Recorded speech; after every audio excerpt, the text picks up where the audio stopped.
chers frères, Noah Karam n'a pas toujours la chance de s'exprimer publiquement. C'est l'occasion pour moi d'être un peu global, d'aller au-delà du congrès pour présenter mon mot à tout le monde.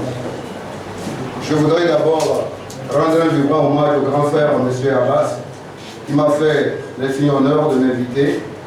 Malgré quelques contraintes, je ne pouvais pas ne pas être présent. Je lui tiens beaucoup à dire merci. Mon message va s'adresser surtout à la jeunesse togolaise. Parce que la lutte pour l'alternance et la démocratie au Togo, c'est en faveur de la jeunesse. Mais j'ai comme l'impression que la jeunesse, jusqu'au jour d'aujourd'hui, la plupart n'a pas compris qu'il faut s'y investir. En ce moment, mesdames et messieurs, qui luttaient inlassablement en faveur d'un Togo plus juste et équitable, permettez-moi au nom de la jeunesse togolaise et surtout de mes frères avec qui j'étais en prison, de vous rendre un vibrant hommage pour votre détermination. Je salue les premiers responsables du CAP 2015 et de toutes les autres formations politiques sœurs qui, malgré quelques divergences, ne ménagent aucun effort pour notre Togo adoré sorte de la précarité et de l'impunité. Je voudrais également saluer en toute humilité les femmes engagées sans peur dans ce combat pacifique pour la concrétisation des rêves tant attendus d'un peuple assoiffé et privé de bonheur. Je n'oublie pas les vaillants hommes et femmes de presse et médias qui œuvrent pour la liberté d'expression au Togo. La diaspora togolaise, recevez ma reconnaissance et ma gratitude. Je salue les représentants des institutions nationales et internationales qui suivent de près l'histoire tumultueuse de notre pays, qui souffre durant un demi-siècle. Je présente un hommage mérité au chef de file de l'opposition, dont le courage et l'amour pour son pays inspirent plus d'un. Monsieur le Président du MRC, permettez-moi de vous dire fraternellement merci pour votre combat en faveur de la jeunesse. En effet, face à l'injustice, face aux menaces, face aux intimidations, tout homme épris de liberté ne peut en aucun cas rester les bras croisés. La gourmandise de certains de nos frères qui prétendent s'éterniser au pouvoir a rendu le jeu politique comme un champ de bataille. Ils sont capables de tout se permettre si cela peut décourager ceux ou celles qui sont tentés de s'opposer à eux. Ce qui pousse beaucoup à se résigner. Mais la résignation n'est pas une solution pour pouvoir bâtir un état de droit. Je crois qu'entre la liberté et l'esclavage, le choix est clair. Nous devons choisir la liberté. Seulement, la liberté ne tombe pas du ciel comme de la manne. Au contraire, elle se construit quotidiennement. Le triste constat, c'est que notre pays est devenu comme une propriété privée où une minorité s'est accaparée honteusement des richesses du pays. Le Togo est constitué de deux blocs sociaux, à savoir d'un côté les pauvres majoritaires et de l'autre les riches minoritaires. Pourtant, aucune société ne peut évoluer dans ces conditions injustes. Mes frères et sœurs, l'heure est plus que grave. L'histoire nous interpelle. Nos consciences et nos responsabilités nous interpellent.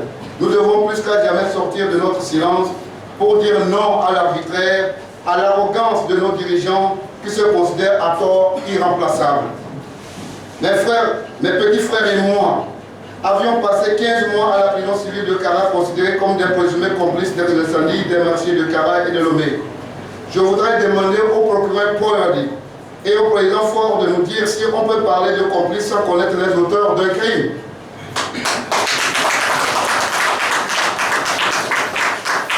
Qui garde le kérosène au Togo? Faure avait demandé à la justice d'aller au bout. Je voudrais savoir, après 2 ans d'enquête, où en sommes-nous? Si la justice est incapable d'établir les responsabilités, pourquoi certains continuent de souffrir injustement en prison? Mes frères et sœurs, pour mon cas particulier, je voudrais vous dire avec un cœur meurtri que je ne suis pas encore totalement libéré, puisque je fais 18 mois sans salaire. Pourtant, j'ai repris service depuis le 22 avril 2014. Mon enfant a été renvoyé de l'école pour faute d'écolage. Je voudrais savoir, est-ce que c'est nécessaire de suspendre le salaire d'un détenu une fois que sa responsabilité n'a pas encore été établie? Notre justice tente de justifier l'injustifiable en violant les droits des victimes innocentes. Peut-on prétendre réconcilier un peuple qui souffre injustement? Kaming a été contraint de partir au Ghana sous les menaces. Napo tient l'étudiant contraint de subir un problème de vision suite à notre détention. Le grand frère Napo tient contraint également de quitter le pays. Je rappelle que parmi les 4 personnes arrêtées comme membres du CSC à Kara, 3 étaient Bassar. J'attire votre attention que nous étions avec Adjamla Kokou Diouedrago. Au moment de notre transfèrement, il fut libéré parce que son grand frère DG en a demandé. Pourtant, ce monsieur était le représentant d'Obu à Kara. Quel paradoxe. Pourquoi ne pas lever des sanctions contre des innocents? N'est-il pas mieux de libérer un coupable que de garder un innocent en prison, disait Voltaire. Quand on arrête les innocents à cause de leurs idées, ce n'est plus seulement les Togolais qu'on arrête, mais on attaque la conscience universelle. En tout cas, nous sommes tous des prisonniers en sursis. Je voudrais demander au président Faure s'il peut faire un mois sans salaire. Je réclame mes droits, ce n'est pas une faveur, ni de l'aumône. J'ai une pensée profonde pour tous ceux qui souffrent injustement en prison. Je n'oublie pas ceux qui ont dû fuir le pays à cause de leurs idées. Mesdames et messieurs, notre pays n'a pas d'avenir car durant ces 40 ans, nous avons mené une politique d'exclusion, de mensonges, de haine, écartant beaucoup d'intellectuels, ce qui d'ailleurs a entraîné la fuite des cerveaux. Les fonctionnaires sont maltraités et manipulés contre leurs propres intérêts. Les retraités sont maltraités. Les militaires sont négligés et utilisés à la solde d'un noyau. Les étudiants sont négligés et contraints de subir sans lendemain. Le système éducatif est sans lendemain. Les infrastructures scolaires sont désuètes, obsolètes et vétustes. Les enseignants souffrent et fuient leurs responsabilités à cause de la misère. L'agriculture est une agriculture de subsistance, pourtant elle devait être l'épine dorsale de notre économie. L'intérieur du pays est abandonné. Le peu des projets réalisés se font avec l'argent du contribuable, togolais. Les étudiants suivent les cours debout, assis à même le sol, à travers les claustras. Pourtant, ils sont venus fêter en grande pompe le 10e anniversaire de l'université de Kara, sans penser à l'avenir de cette institution. Mais ils prétendent parler de la modernisation de l'éducation. Mon œil. Bref, notre pays a un avenir hypothétique. Mesdames et messieurs, disons non à la servitude volontaire et montrons un carton rouge. Un carton rouge.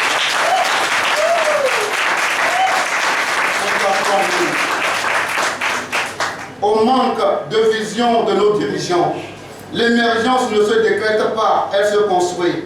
Cessons de rêver pour faire face à la réalité.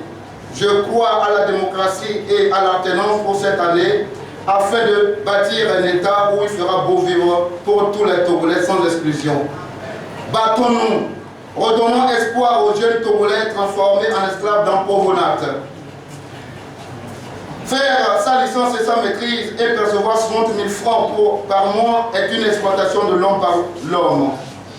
Dire encore que le Zémigan est devenu une entreprise est une provocation grave à l'égard des jeunes étudiants en majorité qui sont transformés comme des misérables, qui ne savent à quel sens se vouer. C'est triste qu'on assiste impunément au sadisme et au masochisme en politique. Enfin, que le Togo revienne à tous les Togolais. En définitive, j'invite les premiers responsables de l'opposition de mettre sur pied une stratégie commune pour travailler davantage vers l'intérieur du pays. Ne croyez pas que le Nord est à la solde du régime cinquantenaire. C'est tout simplement une farce que vous voyez à la télévision. Ne décourageons pas les femmes et les hommes déterminés pour tourner la page sombre de notre histoire. Sans un minimum de confiance, nous ne pourrons pas y arriver. Il nous reste une seule cartouche. Car après 25 ans de lutte pour la démocratie émaillée par des pertes en vies humaines, nous n'avons plus droit à l'erreur. Mesdames et messieurs, que Dieu bénisse le Togo. Je vous remercie.